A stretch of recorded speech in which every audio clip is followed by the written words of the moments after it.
Hello, investors. It's Don Vandenbord, Senior Portfolio Manager with Revere Asset Management. Today is Friday, June 10th, 5:23 p.m. Eastern Time, and I am coming to you from St. Augustine Beach with the Big Show, the Friday edition of the Revere Market Insight video, where we take a look back at the prior week, take a look ahead at what you need to know for next week, and update. In this case, we're not going to update. We're going to review the 21 over 21 decimated leaders list.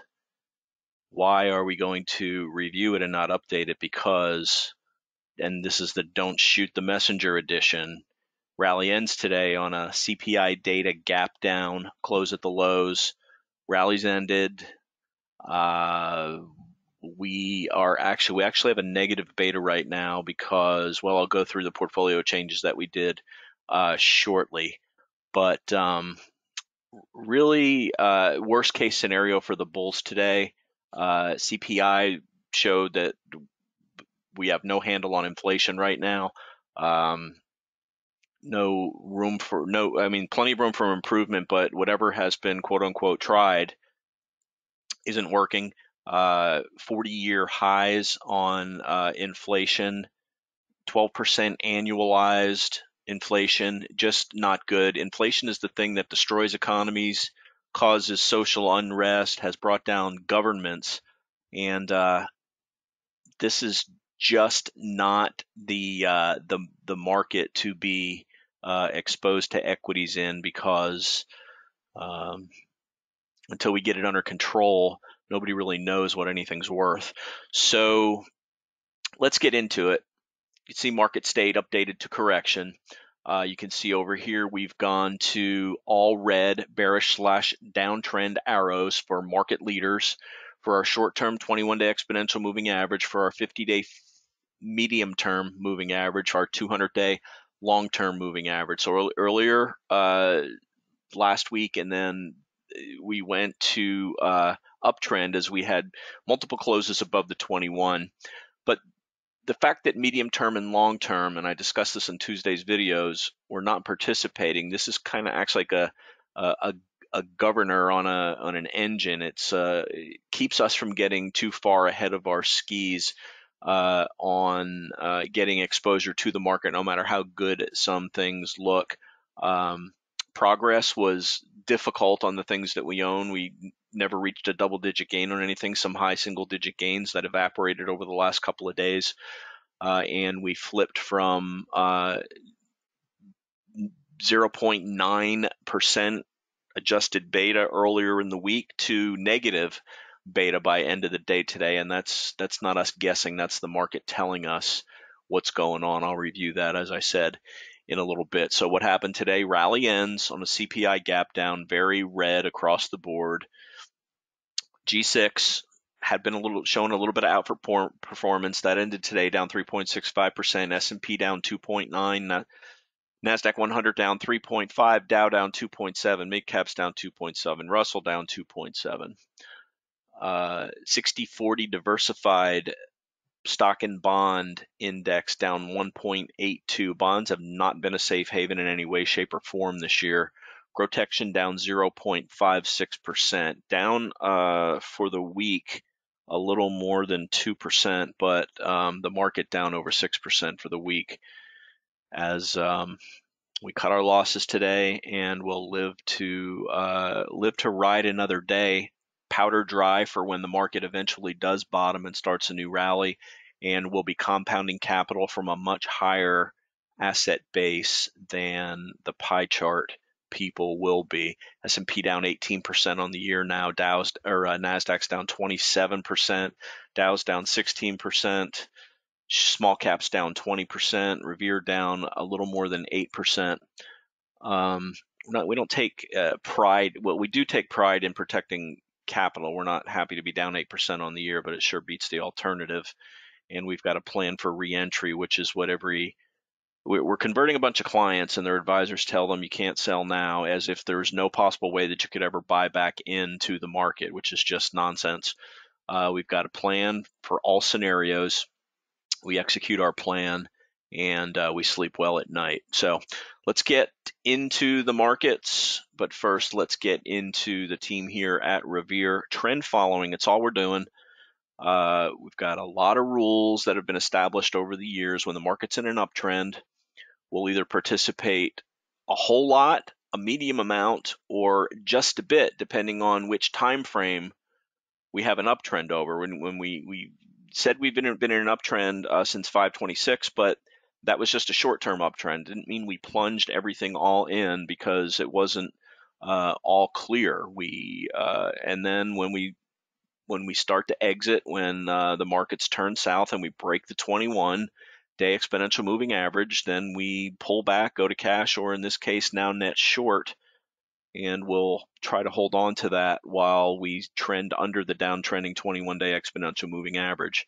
If you want an approach like this, it's a common sense approach. We're not the salesman that sell you the car. We're the service department that tunes your car, that we've got the tools that tell you what those codes are that come on when your check engine soon light comes on. And give us a shout. You can email any of us, Dan, Tim, Hunter, Muriel, or Don at revereasset.com, or you can phone 855-REAL-WEALTH. That's 855-732-5932. Let's get into the charts now. So here's the S&P 500. Here's the big, bad, ugly candle from the gap down this morning. Let's take a step back here, bring up a 15-minute chart. We talked for a while about this 9-day tight trend that we were in between 40.74 and 41.77, and then late yesterday afternoon we broke down almost like somebody knew what the CPI report was going to be, but whatever. So we trimmed 30% of our longs going into the close yesterday. We sold LNG, we trimmed half of our SSO position, and we updated our stops for everything. And then this morning on the gap down, there was absolutely no progress being made. We put a hedge on right away. So we hedged our remaining Dow long and our remaining SSO long. And then we see where the market goes from there. And intraday, let's go to a 5-minute chart here. You can see this H pattern that forms down, and it formed quickly by 10 o'clock, and we broke through the bottom of it. And that was at 39.32, and then look later in the day, we tested it 3-4 times to try to get back above it, and we could not. So now 39.30-ish is a resistance area that we can try to reclaim. So you can see we stopped going down at this 3900 area. We tested it 3 times. So 3900 was support for now on the way down, and then we tried to rally 3 times up through 3930 and couldn't do it. Rolled over the last 20 minutes of the day, closed at the dead low of the day at 3901. So we're right on top of this support. When we look at the tail of the tape here in a minute, you'll see the different support ranges that are below us. But really, we've got 3900 and 3800. 3810 was where we bounced previously, and there's a big confluence of levels there. But if we break below that, there's not much support down to like 3500, and also 3500 is Hunter talked about it in his presentation today on the podcast. That also coincides with the PE ratio of the S&P 500 reverting to some longer term trends. So it's certainly a possibility. We don't make predictions. We'll take it a level at a time. What will the Fed do now on Wednesday when they meet? Will they raise more than 0.5% to try to stamp out inflation? There's a lot of people saying that they just might. What will the reaction be is the key to it. Sometimes you just can't control inflation until you create enough demand destruction that people don't want to buy stuff anymore, and they start losing their jobs, and there's a recession, and that creates equilibrium with prices, and it stops inflation, and then the business cycle starts all over again. But for now, we're very happy to be down 8% year to date. Hate that we're negative, but better than the alternative, and we've got a plan either way. So tail of the tape now, let's get to it. Same headwinds. Pakal elevated today, almost got up to 1.4. VIX up to near 28, up 6% on the day. This can go a lot higher. So there's really not enough fear in the market at all. Fear and greed at a 28. that's still that can go down to 1 and be extreme fear. So there's plenty of room for fear to come into the market, and that's actually not a good sign for the market. So we were on bull case. Got a warning yesterday with the first close below the 21, firmly in the bear case now, in effect with the rally failure. And now we just, see what happens. You wait for another setup, see what strong stocks survive, build bases, and see if more leaders come to the fore and we stop going down. And it's a process. It's not a one-day thing. It's a period of time it takes to bottom. We could be looking at an extended third wave down, which is very frequent in corrections, in bear markets. And but what we do know is that we've been saying for a while, once you get below the 200-day moving average, it's time to be defensive, and that's what we've been doing since that happened. And that's why we're preserving capital. So I mentioned the news, CPI at a 40-year high, up a percent for the month of May versus a 0.7% expectation, annualized up 8.6% versus an 8.3% expectation. So bad news across the board there.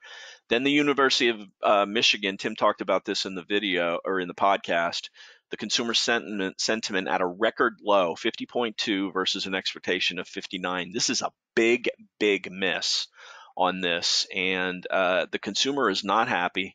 They're seeing a 5 handle at the beginning when they go to pump their gas, and it's just outrageous what has happened to the economy this year, especially when the people that are in charge were saying that it's transitory. But what are you going to do? It is what it is. We deal with it. Woulda, shoulda, coulda doesn't make any difference. So after we saw the gap down at the open this morning, we set up our watch areas for the day, which is support down at 3,900, reset resistance to 4,000. We didn't get anywhere near the upside today. After the initial gap down, it was all lower. We stopped at this 3,901, right above our 3,900 support, and we closed there. And we'll look at the levels a little bit further down to see what's next. So talked about the intraday action. 10 a.m. we broke below 39.32, that H pattern, down to 39.01. We based, retested, and failed, closed at the lows of the day. After hours, Tesla came out and said they're seeking a 3-to-1 split for shareholder approval. Tesla bounced a little bit on that, but we're not in a bull market where that is wildly bullish if it happens. So sectors on the day, only green sector, gold, silver, and gold and silver stocks, and wheat. Everything else, well, marijuana too, but that's so broken. Maybe people are getting high to make themselves feel better about what's going on in the markets. But bonds were lower. 11 out of 11 S&P sectors were lower. Particularly hit hard were software, semiconductors, builders, retail, and biotech. So portfolio, what did we do? Let's bring back the S&P 500. Well, let me clean up the indexes first, and then we'll talk about what we did. So there's your NASDAQ 100. Sorry, your S&P 500. Here's your NASDAQ 100, QQQ. Another gap down. Got a little bit of support here down to the 280 level. We'll see what happens next week with that. But under a declining 21-day exponential moving average is not a good place to be. We got below it here with this gap down, couldn't get above it. And as long as we're below it, here's the first leg down, up. Here's your second leg down, up. This could be your third leg down. Now these legs down were about 10% each. That's not good. For a while it was looking maybe like this was the first leg, this was the second leg, and this was the third leg. But this got higher than this, which really makes this one big leg, and we really didn't go down far enough below there for it to be a true leg down. So we're considering this whole area here from 404 to 317, the first leg, bounce up to 380, couldn't get above the 200-day moving average, second leg down from 371 to 280. Here's our bounce, weaker bounce than before. Let's see if we break the lows here. And I don't predict, but those inflation numbers are ugly. And it's hard to have, and that with bad consumer confidence numbers, it tells you kind of what you need to know. Here's the Dow Jones Industrial Average. You can see the gap down here, close at the lows, just like the other two big cap indexes, mid caps and small caps, which gave us some hope early in the week with a close above the 50-day moving average. No such luck. 3 closes below The 50, 2 below the 21, ending the rally. There's your gap down. We still got a little bit of support there on mid caps. IWM small caps, 1 close above the 50, back below it, 3 closes below the 50 now, 2 closes below the 21. 21 has rolled over on all 5 of the indexes. I'm not giving you any good news, but I'm presenting the facts. Sorry about that. So, okay, portfolio time and key levels. So what did we do? We came in, we were still holding ON. Great looking chart, actually sitting on the 21. We were holding LNTH still. Ugly day yesterday, gave back most of the gains that we had, and then a gap down today. We're holding Chevron, CVX. That bounced on the 21 today. This we're still owning as oils are holding up. Relative strength new high, you can see that in the blue line here. And then we were also long half SSO with the first close below the 21. This was accumulated in here on bounces around the 21. First close below yesterday, we got rid of half of that. We were also still holding DIA, accumulated in here, held that coming into today, as very often you just get one close below. Positive CPI data could have taken us right back up there, but that's not what we got. And then, of course, we still own GLD, which had an outside positive reversal on big volume. Take note of that. We broke above a level here on GLD. This is noteworthy. Changing character on gold. And also TBT, which goes higher as interest rates go higher, near all-time highs, trending higher above the 80 MA. So we're still holding that also. And then we're still